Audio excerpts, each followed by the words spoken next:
యవనస్తులారా, నా చేతులు జోడిస్తున్నాను. మీరు దేనికి ఆకర్షితులు అవుతున్నారు ఒకసారి ఆలోచన చేయండమ్మా. నా రెండు చేతులు ఒక సేవకుడిగా జోడించి, మీ తండ్రిగా లేకపోతే మీ అన్నగా జోడించి చెప్తున్నా, దేనికి ఆకర్షితులు అవుతున్నారు? యేసయ్యకు ఆకర్షితుడిగా మారండి. మనుషులకు కాదు ఆకర్షితులు. మీరు మనుషులకు ఫ్యాన్స్ అవ్వద్దు, యేసయ్యకు మీరు ఆకర్షితుడిగా మారాలి.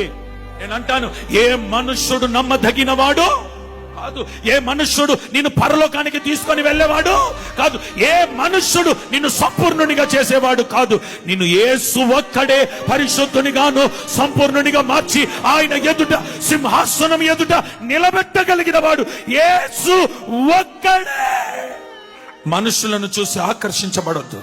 అనవసరంగా నీ ఆత్మీయ జీవితాన్ని పాడు చేసుకుంటున్నావు బిడ్డ. నీ భక్తి జీవితాన్ని పాడు చేసుకుంటున్నావు. చక్కగా దేవునిలో ఎదుగుతున్న నీవు కొన్నిసార్లు వేరే వాటికి ఆకర్షణగా మారి నీ భక్తిని, నీ ప్రార్థన, విశ్వాసాల ఆత్మీయతను పాడు చేసుకుంటున్నావు. కొద్దిసేపు అయితే, కొన్ని రోజులైతే చక్కగా మరొక్క మెట్టెక్కే స్థానం నీది. కానీ దేవుని వైపు చూడకుండా అలా పక్కకు చూస్తున్నావు. ఎక్కవలసిన మెట్టు ఎక్కకుండా అక్కడనే ఆగిపోయినావు. ఇప్పుడు ఎక్కడానికి ప్రయాసపడుతున్నావు. ఆ మెట్లకు ఆల్రెడీ వేరే ఎక్కేస్తున్నారు. నీకు స్థలం లేదు.